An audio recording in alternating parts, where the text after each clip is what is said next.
Assalamualaikum warahmatullahi wabarakatuh. Yang terhormat Ibu Wati Panca Indrani SS selaku pemateri diseminasi budaya positif SMA Negeri 1 Tambak Rejo CGP Angkatan 9 Kabupaten Bojonegoro. Yang kami hormati Bapak Ibu peserta diseminasi, Bapak Ibu guru SMA Negeri 1 Tambak Rejo. Pertama-tama marilah kita panjatkan puji syukur kehadirat Allah Subhanahu wa taala karena berkat rahmat taufik dan hidayahnya pada pagi hari ini kita bisa berkumpul dalam keadaan sehat dan walafiat. Salawat dan salam marilah kita curahkan kepada junjungan kita Nabi besar Muhammad sallallahu alaihi wasallam yang kita nanti-nantikan syafaatnya di yaumul akhir. Mengawali acara pada pagi hari ini, marilah acara pada pagi hari ini kita awali dengan bacaan basmalah bersama-sama. Acara selanjutnya yaitu menyanyikan lagu Indonesia Raya yang akan dipimpin oleh Ibu Sri Yuwasuti Widiatun. Kami persilakan. Hadirin dimohon untuk berdiri.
Hadirin dipersilahkan duduk kembali. Acara selanjutnya adalah acara inti penyampaian paparan diseminasi budaya positif oleh Ibu Wati Panca Indrani SS. Kepadanya kami persilahkan.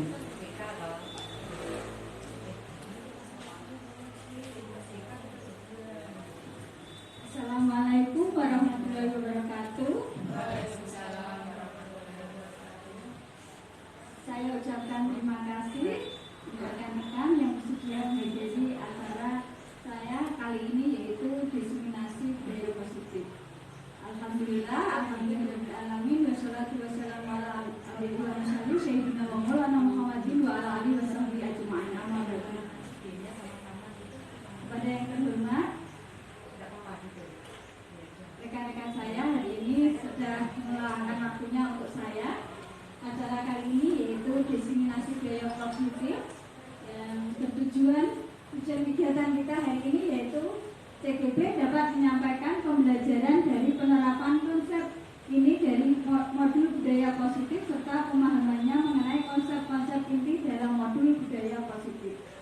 Sebelum acara dimulai, saya ingin membuat kesepakatan kelas dulu ya. Disetujui apa tidak? Buat dulu.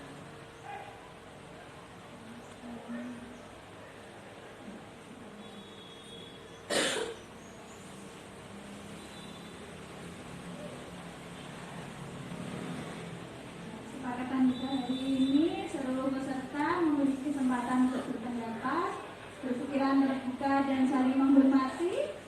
Jika ada satu peserta berbicara, maka peserta yang lain mendengarkan, berpendapat setelah dipersilakan, berpartisipasi penuh dan mengikuti sesi kelas dengan perasaan yang gembira. Mau ditambahkan atau tidak? Ya, ini saja. Nanti kita menuliskan ya, kita tempel. Jadi hari ini perasaannya gembira ya. Kita buat SPP dulu.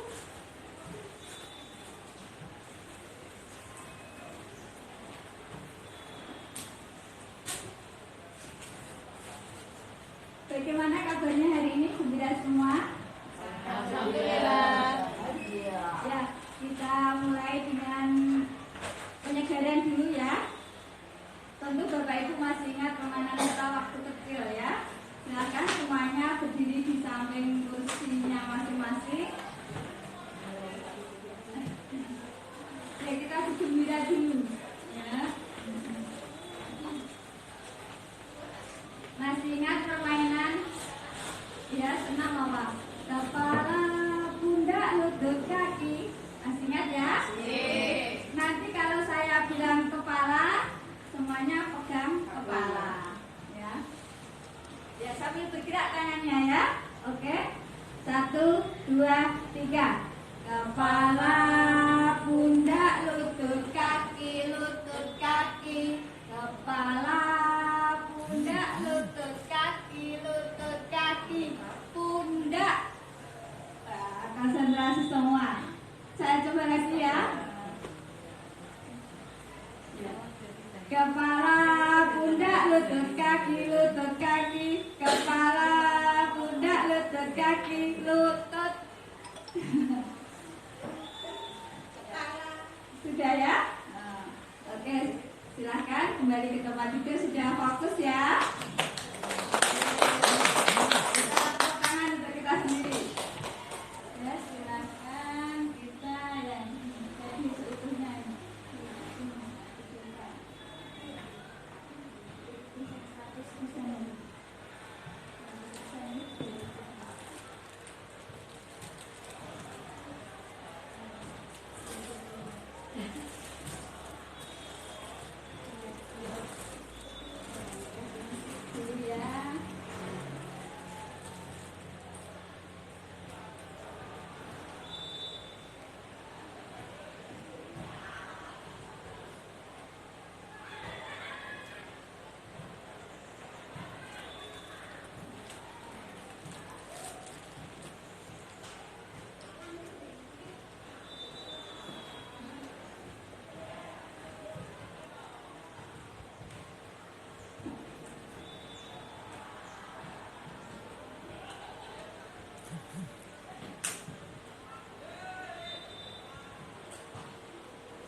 membayangkan cita-cita sekolah yang kita inginkan, ya.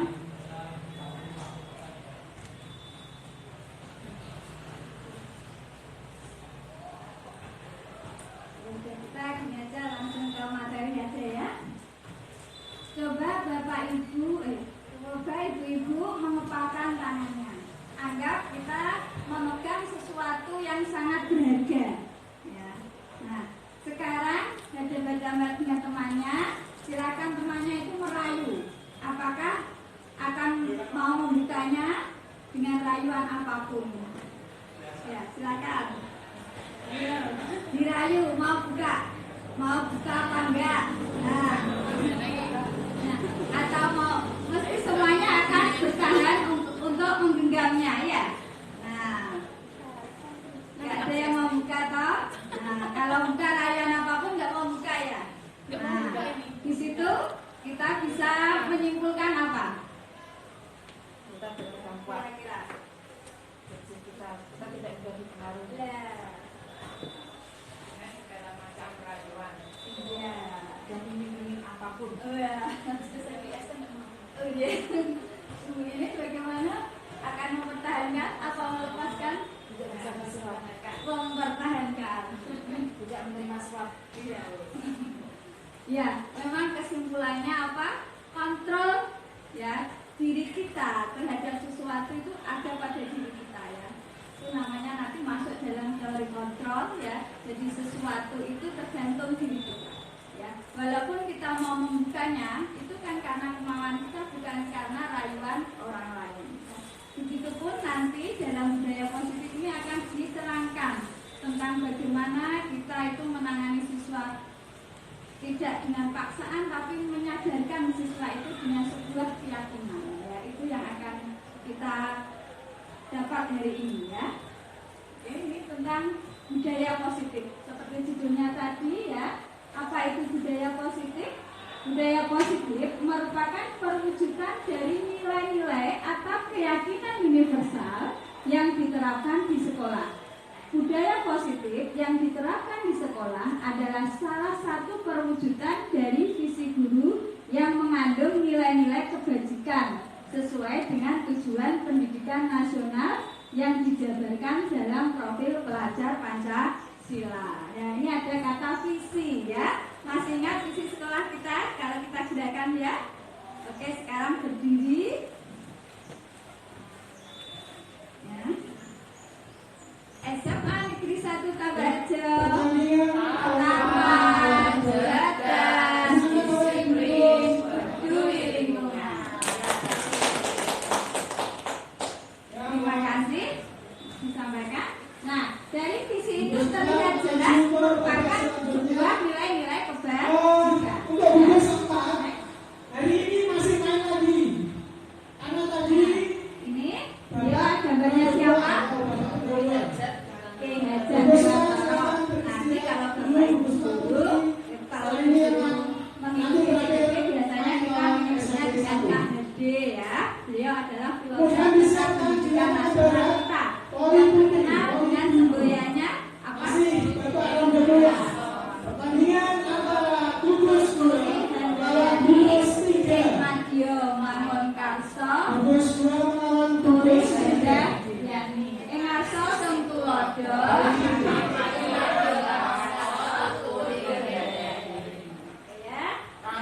Kemudian dilakukan timur pertandingan Mengumpamakan sekolah sebagai sebuah ladang tempat persemaian bibit. Agar bibit bisa berkembang secara maksimal, maka petani dapat memperbaiki kondisi tanah, memelihara bibit tanaman, memberi pupuk dan air, membasmi ulat-ulat atau jamur-jamur yang mengganggu hidup bibit tanaman dan lain sebagainya. Dari uraian tersebut, kita dapat memahami bahwa sekolah diibaratkan sebagai tanah tempat bercocok tanam, sehingga guru harus mengusahakan sekolah jadi lingkungan yang menyenangkan. Istilahnya kita itu building gitu ya, menjaga dan melindungi murid dari hal-hal yang tidak baik. Dengan demikian karakter murid tumbuh dengan baik sesuai dengan profil pelajar Pancasila. Profil pelajar Pancasila itu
ya. Mari kita bahas tentang konsep disiplin positif dan motivasi melakukan disiplin positif dalam budaya positif. Jadi motivasinya untuk berdisiplin berdisiplin positif nanti akan memunculkan yang namanya budaya positif. Ya. Lanjutkan, pokoknya dari motivasi dulu ya. Nih, yang ada dalam budaya positif ada disiplin positif, motivasi perilaku manusia, kebutuhan dasar, posisi kontrol guru dan keyakinan kelas, serta ada segitiga restitusi. Ini yang pilih ya untuk menangani siswa. Lanjutnya, nah ini mulai konsep inti pada budaya positif itu perubahan paradigma belajar. Nanti dilihat dari gurunya ada posisi kontrol guru, nilai-nilai kebajikan untuk menjadi dasar dalam penanganan siswa melalui segitiga restitusi. Sedangkan motivasi perilaku manusia inilah yang menjadi dasar munculnya untuk menjadi menuju ke disiplin positif sehingga memunculkan yang namanya keyakinan kelas. Keyakinan kelas muncul karena adanya kebutuhan dasar manusia. Next. Ini apa yang dimaksud dengan pembelajaran dengan paradigma baru? Nah, adanya kurikulum Merdeka Belajar ini kan ada yang namanya paradigma baru ya. Pembelajaran dengan paradigma baru merupakan pembelajaran yang dirancang berdasarkan prinsip pembelajaran berdiferensiasi ya. Berdiferensiasi sehingga para peserta didik belajar sesuai kebutuhannya berdasarkan tahap perkembangan sesuai teori psikologi modern untuk mewujudkan profil pelajar Pancasila. Ada yang tahu berdiferensiasi itu apa? Dari kata different, bahasa Inggris apa? Berbeda. Jadi bagaimana usaha kita sebagai seorang guru menangani siswa dengan cara belajar, minatnya yang berbeda-beda itu seperti apa ya? Dari satu kelas 31 siswa ya tidak harus berbeda semua penanganannya ya, kan kita bisa mengelompokkan dan menggabungkan ini ya. Ada 3 hal nanti itu untuk yang kita. Next. Nah, ini tentang disiplin positif. Apa itu disiplin positif? Ketika mendengar kata disiplin, apa yang terbayang di benak Anda? Apa yang terlintas di pemikiran Anda itu? Tepat waktu, ketertiban, apalagi disiplin, patuh, ya, mesti berhubungan dengan peraturan, ya. Oke, next. Nah, munculnya kebanyakan orang akan menghubungkan kata disiplin dengan tata tertib, teratur, dan kepatuhan pada peraturan. Kata disiplin juga sering dihubungkan dengan apa? Hukuman. Padahal itu sungguh berbeda. Karena belajar tentang disiplin positif tidak harus dengan memberi hukuman. Justru itu adalah salah satu alternatif terakhir. Dan kalau perlu tidak digunakan sama sekali ya. Jadi menghukum itu pilihan terakhir ya. Nanti ada pilihannya apa sebelum hukuman itu ya. Ini pengertian disiplin. Disiplin berasal dari kata disiplina yang artinya belajar. Disiplin mengacu pada disiplin diri yang memiliki tanggung jawab terhadap apa yang dilakukannya berdasarkan nilai-nilai yang diyakini. Jadi kalau dia punya keyakinan suatu nilai, nah dia akan disiplin dengan sendirinya, tidak usah memaksakannya ya. Disiplin positif merupakan salah satu cara penerapan disiplin yang bertujuan untuk menumbuhkan kesadaran serta memberdayakan peserta didik tanpa imbalan ya, atau penghargaan. Tanpa imbalan pun dia akan disiplin ya, tanpa ancaman bahkan ataupun tanpa hukuman ya. Dia akan disiplin sendiri kalau dia sudah meyakini terhadap suatu nilai yang bagus, yang bajik, itu artinya kebajikan yang bagus ya. Sebagai pendidik, tujuan kita adalah menciptakan peserta didik yang memiliki disiplin diri sehingga mereka berperilaku mengacu kepada nilai-nilai kebajikan ya. universal dan memiliki motivasi intrinsik dalam perubahan perilaku ke arah yang lebih baik dari dalam dirinya sendiri ya. Next. Pengertian disiplin juga mempelajari bagaimana cara kita mengontrol ya, tadi seperti yang dengan tangannya genggam tadi kan contohnya dari diri kita ya. Dan bagaimana menguasai diri untuk memilih tindakan yang mengacu pada nilai-nilai yang kita hargai. Seorang yang memiliki disiplin diri berarti mereka bisa bertanggung jawab atau kontrol diri terhadap apa yang dilakukannya, karena mereka mendasarkan tindakan mereka pada nilai-nilai kebajikan universal. Jadi sudah ada tanggung jawab muncul yang namanya disiplin tadi. Next. Nih, apa yang dimaksud nilai kebajikan universal? Yaitu nilai-nilai merupakan payung besar dari sikap dan perilaku kita, atau nilai-nilai ini merupakan fondasi kita berperilaku. Nilai-nilai kebajikan adalah sifat-sifat positif manusia yang merupakan tujuan mulia yang ingin dicapai setiap individu ya. Kebajikan tadi nilai-nilai yang mulia. Nah, ini berdasarkan apa saja nilai kebajikan ini, nilai yang disepakati bersama lepas dari suku, bangsa, agama, bahasa maupun latar belakangnya. Contohnya nilai-nilai kebajikan ya, kalau berdasarkan profil pelajar Pancasila yang tadi, beriman dan bertakwa pada Tuhan Yang Maha Esa, berakhlak mulia, berkebinekaan global, gotong royong, mandiri, kreatif dan bernalar kritis. Sedangkan menurut IQ Primary Years Program, toleransi, rasa hormat, integritas, mandiri, menghargai, antusias, empati, keingintahuan, kreativitas, kerjasama, percaya diri, dan komitmen. Untuk keterampilan hidup atau life style yaitu dapat dipercaya, lurus hati, pendengar yang aktif, tidak merendahkan orang lain, dan memberikan yang terbaik dari diri. Nah tadi kenapa seseorang bisa berdisiplin positif itu tadi ada motivasinya ya, motivasi perilaku manusia. Ini motivasi perilaku manusia tadi yaitu untuk menghindari ketidaknyamanan atau hukuman, untuk mendapatkan imbalan atau penghargaan dari orang lain, untuk menjadi orang yang mereka inginkan dan menghargai diri sendiri dengan nilai-nilai yang mereka percaya. Untuk menghindari ketidaknyamanan atau hukuman itu maksudnya apa ya? Ini adalah tingkat terendah dari motivasi perilaku. Manusia biasanya orang yang motivasi perilakunya untuk menghindari hukuman atau ketidaknyamanan akan bertanya, apa yang akan terjadi apabila saya tidak melakukannya? Sebenarnya mereka sedang menghindari permasalahan yang mungkin muncul dan berpengaruh pada mereka secara fisik, psikologis maupun tidak terpenuhnya kebutuhan mereka bila mereka tidak melakukan tindakan tersebut.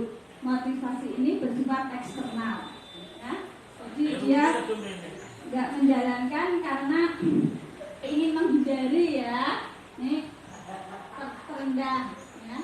Selanjutnya untuk mendapatkan imbalan atau penghargaan dari orang lain, ini satu tingkat di atas motivasi yang pertama ya. Di sini orang berperilaku untuk mendapatkan imbalan atau penghargaan dari orang lain. Orang dengan motivasi ini bertanya, apa yang akan saya dapatkan apabila saya melakukannya? Mereka melakukan sebuah tindakan untuk mendapatkan pujian dari orang lain yang menurut mereka penting dan mereka letakkan dalam dunia berkualitas mereka. Mereka juga melakukan sesuatu untuk mendapatkan hadiah, pengakuan atau imbalan. Motivasi ini juga bersifat eksternal ya, dari luar motivasi. Untuk menjadi orang yang mereka inginkan dan menghargai diri sendiri dengan nilai-nilai yang mereka percaya, orang dengan motivasi ini akan bertanya, akan menjadi orang yang seperti apa apabila saya melakukannya? Mereka melakukan sesuatu karena nilai-nilai yang mereka yakini dan hargai, dan mereka melakukannya karena mereka ingin menjadi orang yang melakukan nilai-nilai yang mereka yakini tersebut. Ini adalah motivasi yang akan membuat seseorang memiliki disiplin positif karena motivasi berperilakunya bersifat internal motivasi tadi, yang terakhir yang bagus ya, dari diri sendiri. Juga ada yang tadi karena menghindari hukuman ya, ini macamnya yang hukuman itu sesuatu yang tidak berencana atau tiba-tiba, murid tidak tahu apa yang akan terjadi atau tidak dilibatkan, bersifat satu arah, berupa hukuman fisik. Konsekuensi itu terencana, disepakati sesuai peraturan. Murid tetap juga tidak nyaman. Sikap guru selalu memonitor murid. Restitusi, proses menciptakan kondisi bagi murid untuk memperbaiki kesalahan. Proses kolaboratif yang mengajarkan murid untuk mencari solusi sendiri ya. Jadi muridnya disuruh mencari solusi sendiri. Itu jadi ketiga perbedaannya ya, apa yang dimaksud dengan hukuman, konsekuensi, dan restitusi. Ini yang kebutuhan dasar manusia. Yang pertama apa ini? Maslow. Ya, Maslow dulu ya, masih ingat ya. Kebutuhan untuk bertahan hidup atau survival ya. Kemudian kita semua membutuhkan yang namanya apa? Cinta dan kasih sayang ya. Atau love and belonging ya. Selanjutnya yang ketiga, kita juga membutuhkan yang namanya kebebasan, freedom ya. Yang keempat, kesenangan ya. Semuanya butuh senang kan hari ini? Selamanya ya, fun selalu ya. Yang kelima tentang kekuasaan atau power ya. Jadi kalau sudah hidupnya sudah layak, penuh kasih sayang, sudah bebas, sudah senang, itu yang terakhir memiliki yang namanya power atau kekuasaan ya. Selanjutnya, nah apa yang dimaksud untuk bertahan hidup, survival itu berhubungan dengan kesehatan, rumah dan makanan. Next, dan yang berkaitan dengan fisiologis ya. Yang kedua, cinta dan kasih sayang ya. Nah, kebutuhan untuk disayangi dan diterima meliputi kebutuhan akan hubungan dan koneksi sosial, kebutuhan untuk memberi dan menerima kasih sayang, dan kebutuhan untuk merasa menjadi bagian dari suatu keluarga. Ini juga kelompok dari SMA Negeri 1 Tambajo. Kebebasan ya.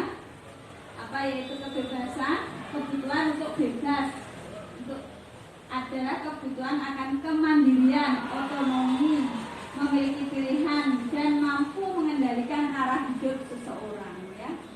Ternyata mengendalikan seseorang itu juga termasuk kebebasan. Kesenangan ya. Kebutuhan akan kesenangan adalah kebutuhan untuk mencari kesenangan, bermain dan tertawa. Bayangkan hidup tanpa kenikmatan apapun, betapa menyedihkan ya. Iya, betul ya bagus ya. Tanpa harus senang selalu bagus ya. Lanjutnya, nah, seperti saat ini kita bersenang-senang untuk mencari ilmu ya. Kekuasaan. Nah, kebutuhan ini berhubungan dengan kekuatan untuk mencapai sesuatu, menjadi kompeten, menjadi terampil, diakui atas prestasi dan keterampilan kita, didengarkan dan memiliki rasa harga diri ya. Kita harus berjuang ya. Tadi posisi kontrol guru. Nah, guru bisa menjadi seorang penghukum, pembuat rasa bersalah, menjadi teman, pemantau. Nah, yang paling bagus yaitu sebagai manajer ya. Tapi nanti ya liku-likunya berat. Lanjutnya, kadang ada miskonsepsi tentang teori kontrol ya, ilusi ya. Guru kadang ini berilusi bahwa dia bisa mengontrol siswa terus ya, bahwa dia ilusi bahwa semua penguatan positif itu efektif dan bermanfaat, bahwa semua kritik dan membuat rasa bersalah mampu menguatkan karakter, bahwa orang dewasa berhak memaksa. Ternyata ini adalah miskonsepsi yang sebenarnya adalah mengubah paradigma stimulus respon ke pendekatan teori kontrol ya. Bapak Ibu lihat sebelah kanan dan kiri ya, itu stimulus respon dan teori kontrol.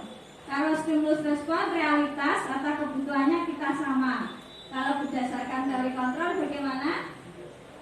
Kebutuhan kita berbeda. Ini nanti akan ada titik temunya ya. Jadi stimulus respon, semua orang melihat hal yang sama. Kalau kontrolnya bagaimana? Setiap orang memiliki gambaran berbeda. Yang ketiga, kita mencoba mengubah orang agar berpandangan sama dengan kita. Kontrolnya bagaimana? Pandangan orang lain tentang Jadi nggak mungkin sama ya. Kita nggak bisa mengubahnya. Kita hanya bisa berusaha memahami pandangan orang lain tentang dirinya. Jadi kita lebih bisa memahami orang tersebut, tapi kita berat untuk mengubahnya ya. Perilaku buruk dilihat sebagai suatu kesalahan. Semua perilaku itu memiliki tujuan ya. Jadi kalau orang berperilaku jangan dilihat suatu hal yang salah, tapi mesti dia punya yang namanya tujuan ya.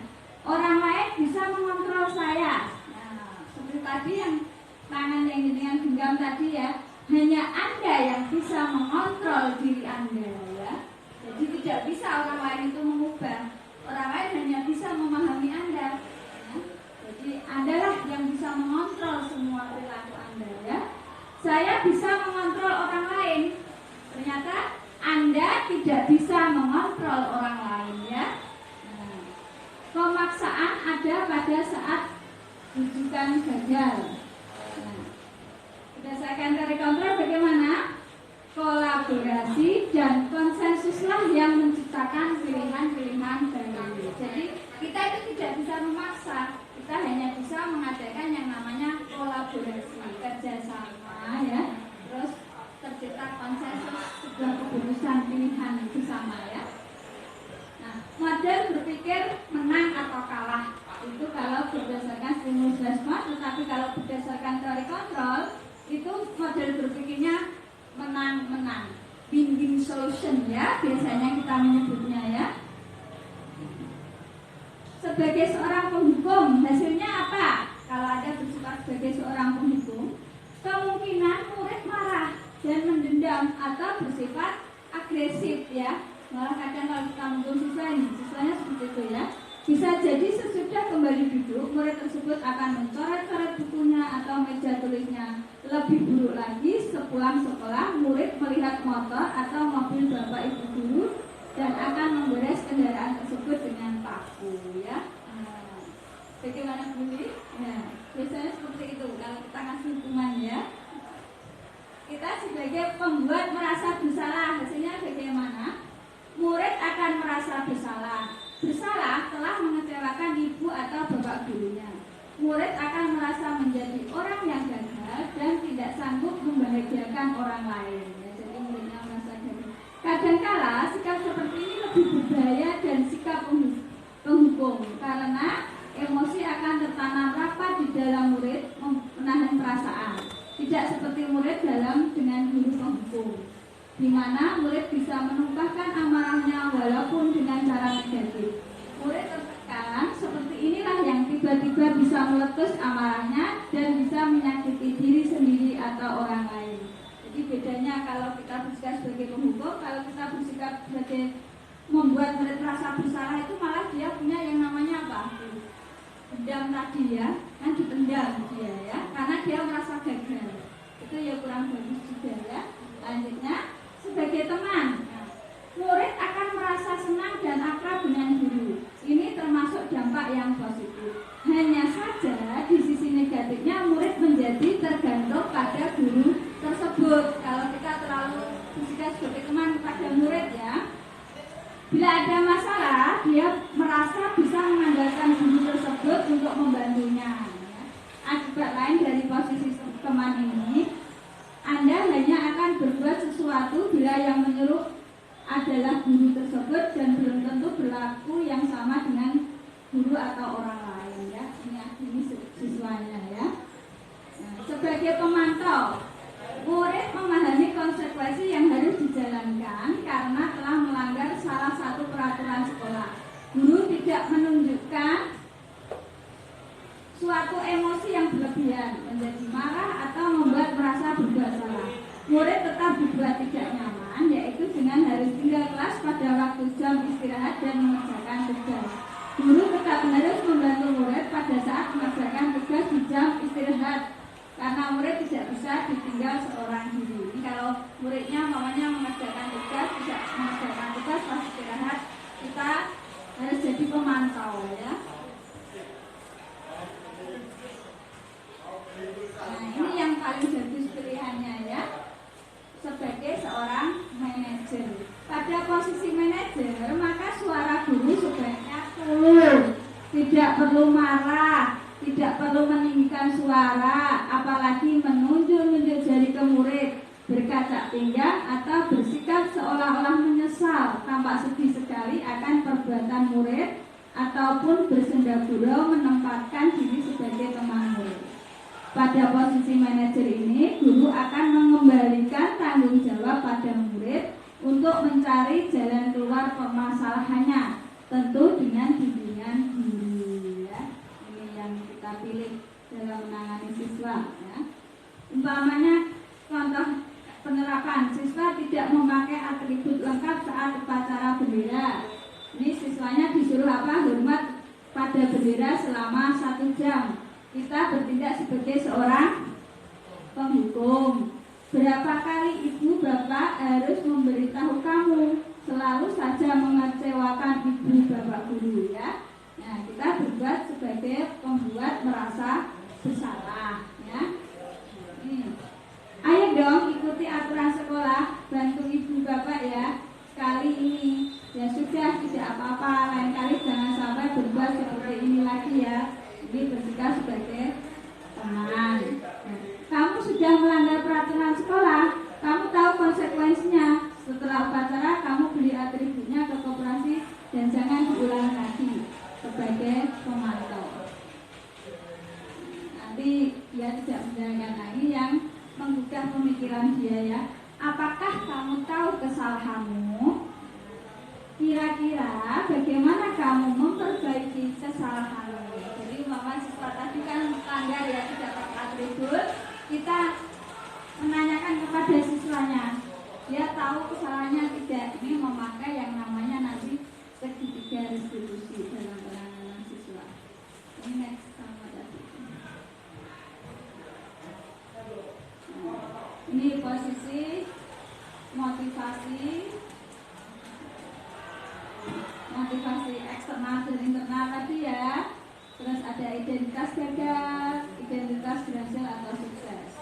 Bagaimana perilaku kontrol negatif, ya, penghukum, pembuat orang bersalah, perilaku kontrol yang positif, teman, memantau. Nah, jadi ada yang negatif tadi penghukum, yang merasa bersalah, yang positif teman, memantau, yang merupakan kontrol diri itu sebagai manajer.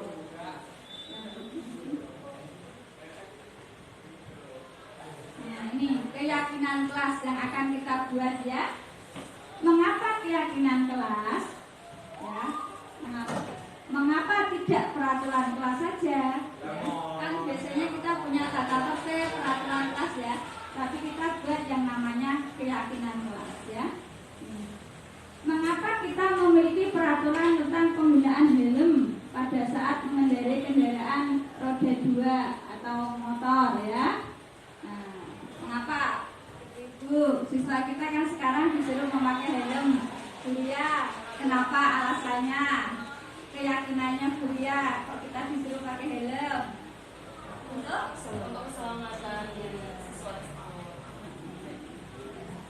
Ya, untuk keselamatan. Jadi kalau kita sudah yakin bahwa memakai helm itu adalah demi keselamatan kita, kan kita merasa tidak dipaksa ya.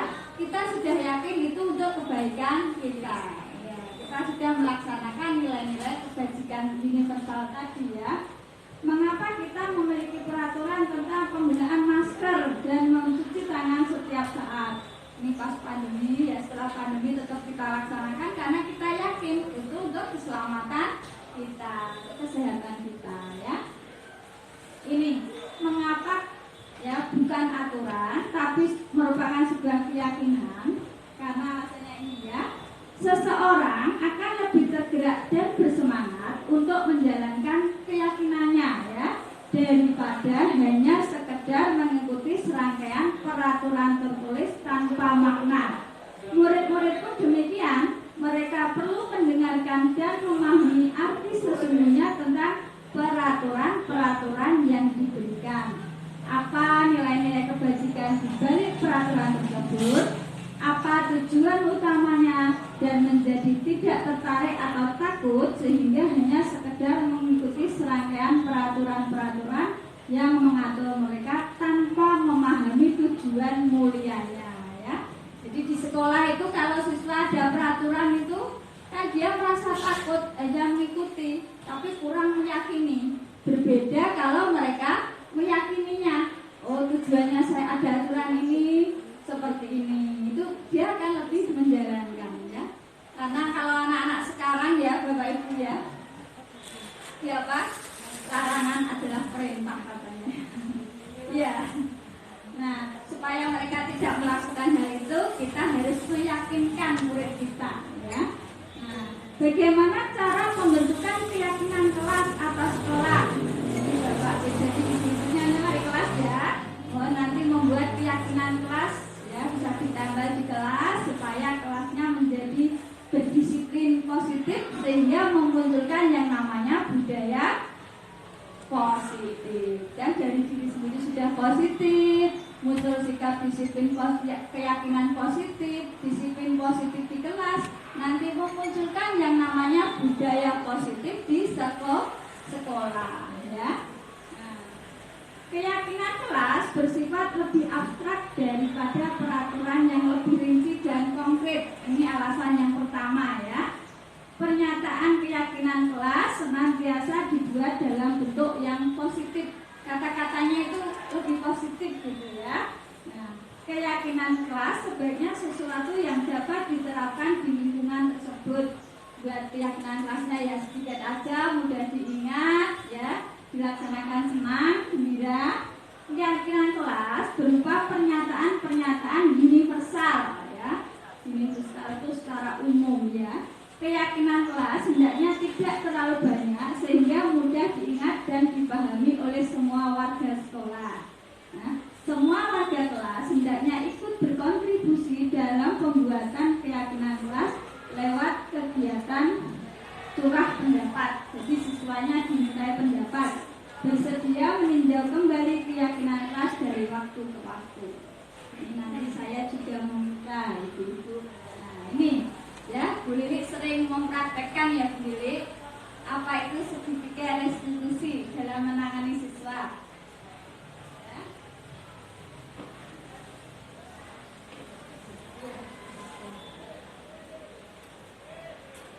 Proses menciptakan kondisi bagi murid untuk memperbaiki kesalahan mereka sehingga mereka bisa kembali pada kelompok mereka dengan karakter yang berbeda. Melalui restitusi guru dapat membantu murid menjadi lebih memiliki tujuan, disiplin positif, serta memulihkan dirinya setelah berbuat salah, membantu murid untuk jujur pada diri sendiri dan mengevaluasi dampak dari kesalahan yang dilakukan, memberikan penawaran bukan paksaan. Ini Ibu seperti yang sudah dilakukan Pak Lili pada murid yang sering melakukan pelanggaran, ya. Beliau penanganannya pakai segitiga restitusi ini, ya. Nah, ini yang namanya segitiga restitusi. Mulai apa? Yang pertama, validasi tindakan yang salah. Apa menstabilkan identitas ini yang salah, ya? Menstabilkan identitas, validasi tindakan yang salah, lalu menanyakan keyakinannya. Namanya yang disebutkan dulu, ya. Setiap orang pasti pernah melakukan kesalahan. Kamu bukan satu-satunya yang pernah melakukan ini, ya. Jadi pertanyaannya kan lebih positif, ya.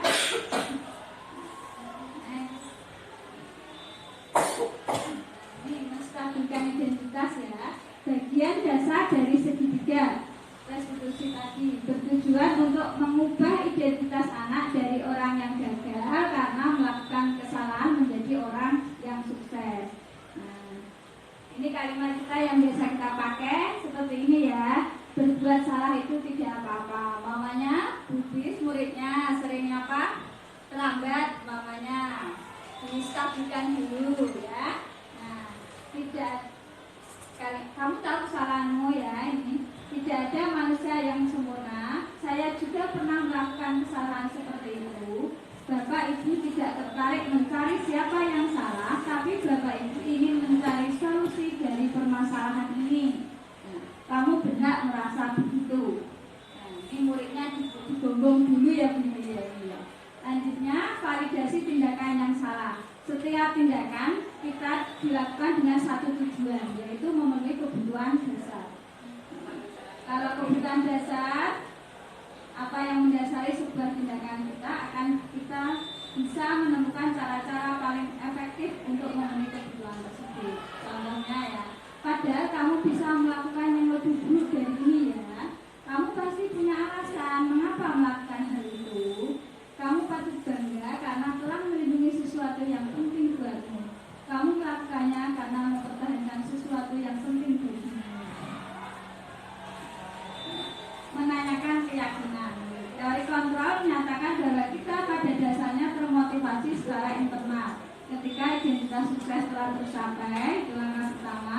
Dan jika laku yang salah telah divalidasi, langkah kedua, yang maka anak-anak akan siap untuk dihubungkan dengan nilai-nilai yang dia percaya dan berpindah menjadi orang yang dia inginkan.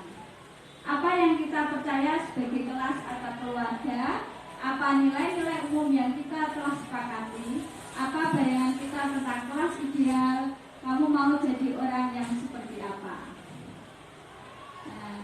Nah, dituliskan Ibu ya, ini termasuk hukuman atau konsekuensi ya.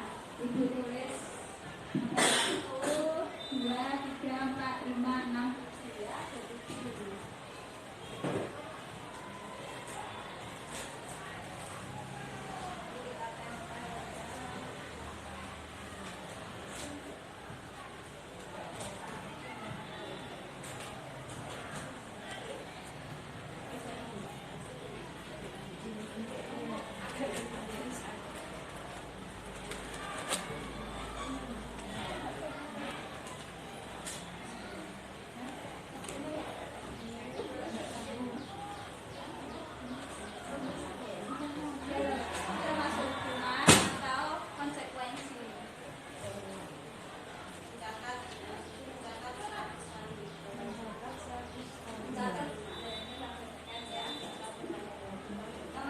Ya, dengan hanya menulis hukuman atau konsekuensi ya.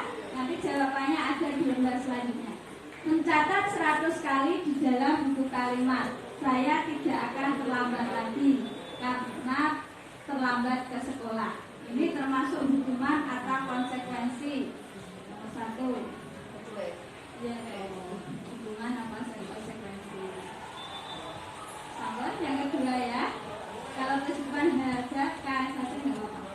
Lari mengelilingi lapangan basket 2 kali karena terlambat hadir di sekolah. Ya, kedua ya. Sekarang lokal.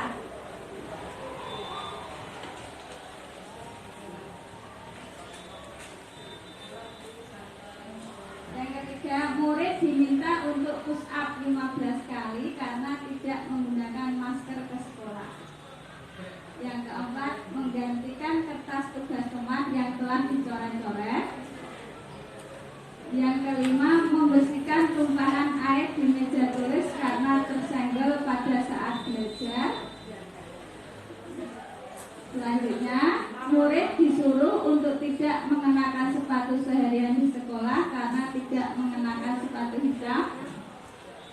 Yang terakhir, lari mengelilingi lapangan basket 2 kali karena terlambat 10 menit untuk pelajaran PJOK.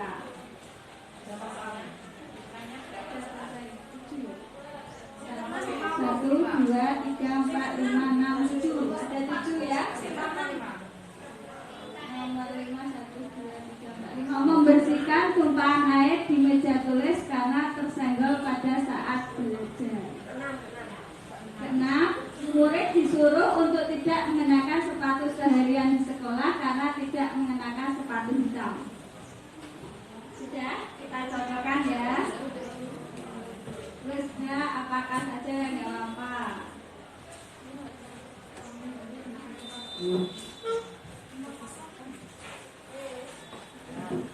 Penasaran? Udah berapa ya?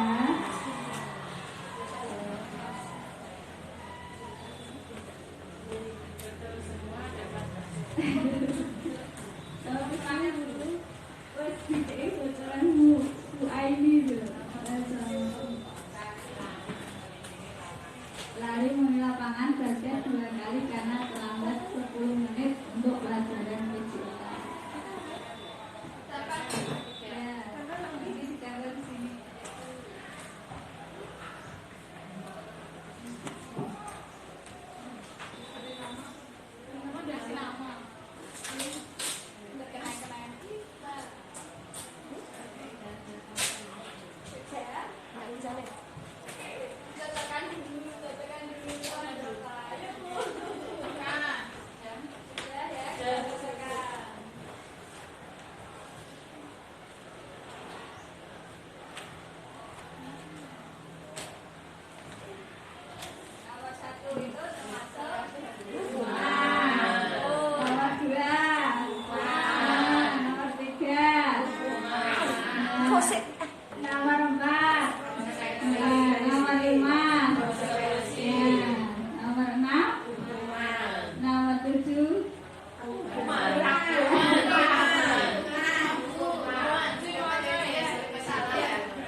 Terima kasih diucapkan untuk ibu-ibu yang tetap semangat ya, walaupun musiknya tadi belum saya.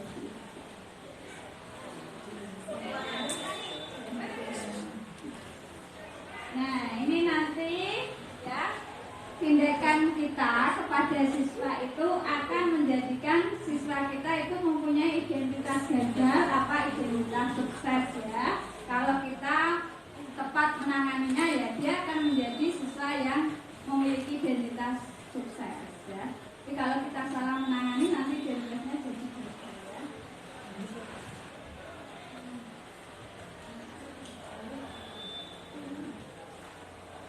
Dan sebenarnya ini terima kasih ya. Ini saya sekarang mau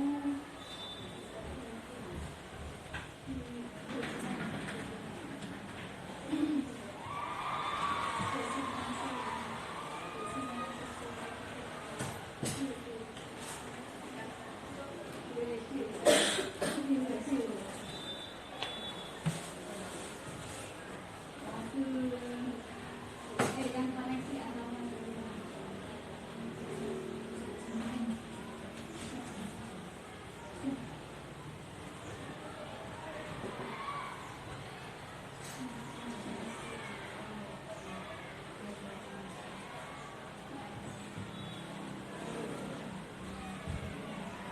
ini saya ibu-ibu minta refleksinya bisa lihat di sini sudah apa ya. Kesimpulan kita mengikuti diseminasi budaya positif bisa ditulis nanti ditambah juga ya.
Ya, refleksinya. Kalau dari sisi yang positif tadi, kita sudah mengajarkan anak kita juga menumbuhkan kesadaran diri. Kedua, mengontrol diri dalam melakukan suatu tindakan. Yang ketiga, murid memahami dan menyadari berdasarkan motivasi internalnya, bukan akibat paksaan, ujian atau hukuman. Next. Ini motivasi perilaku tadi ada yang eksternal, itu untuk menghindari ketidaknyamanan atau hukuman tadi ya, untuk mendapatkan imbalan atau penghargaan yang di luar dari dirinya.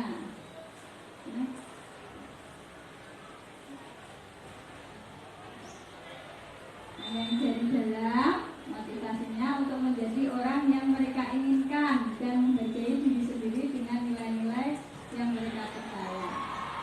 Terus untuk menghindari hukuman dan pemberian penghargaan berlebihan agar meminimalisir motivasi eksternal dari diri sendiri. Ya. Karena memberikan hadiah itu bisa menghancurkan karakter yang lain yang tidak menerima hadiah. Ya, ada sisi positif dan negatifnya ternyata ya. Ini tadi posisi kontrol kita, ya, penghukum, pemantau, pembuat rasa bersalah, teman dan manajer. Selanjutnya.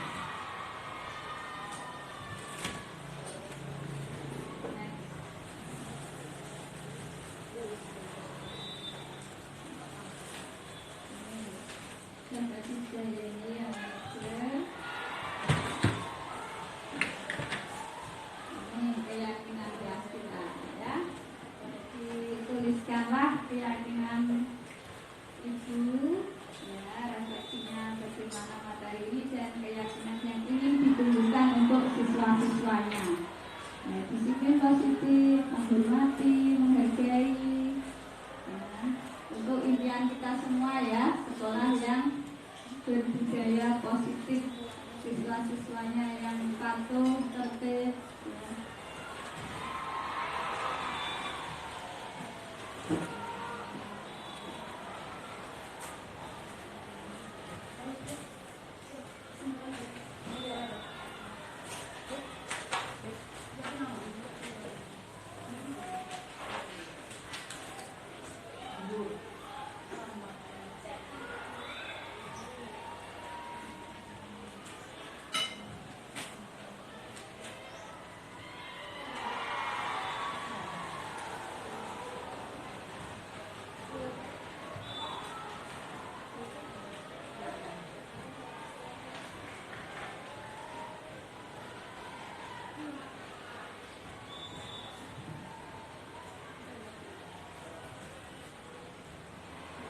Sudah kita tempel sebagai hasil diskusi kita kali ini.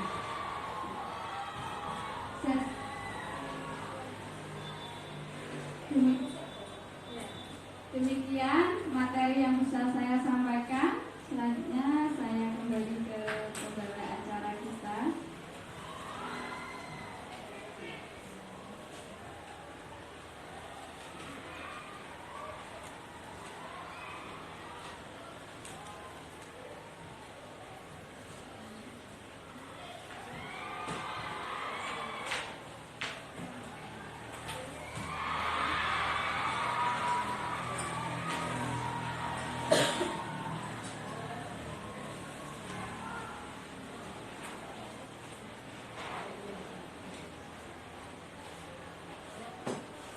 Luar biasa, kita beri aplaus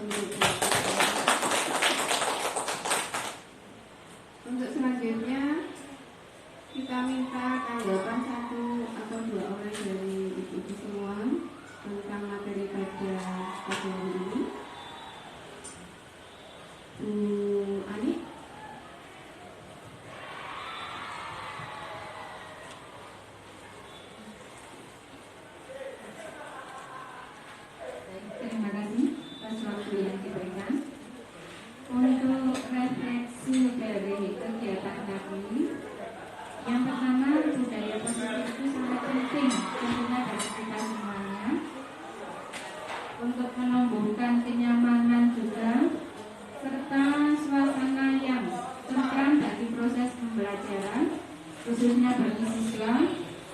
bahwa kita itu juga untuk proses membentukkan karakter dari peserta didik. Kemudian selain itu untuk kegiatan budaya positif yang tadi banyak disampaikan, selain untuk pembentukan karakter juga untuk mengetahui sejauh mana karakter ataupun sikap-sikap dari siswa kita atau peserta didik kita untuk menyampaikan antara perbedaan hukuman ataupun juga konsekuensi dari semua yang telah dilakukan. Jadi dengan keadaannya seperti itu, jadi kita bisa membedakan mana yang dimaksud dengan hukuman dan mana yang dimaksud dengan konsekuensi.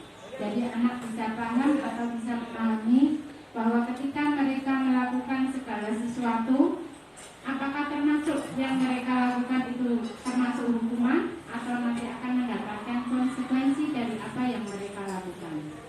Demikian yang dapat saya sampaikan. Terima kasih Ibu. Terima kasih Bu Ani sudah panjang lebar mewakili kita. Untuk acara selanjutnya satu lagi Bu Riyati, monggo Bu Riyati.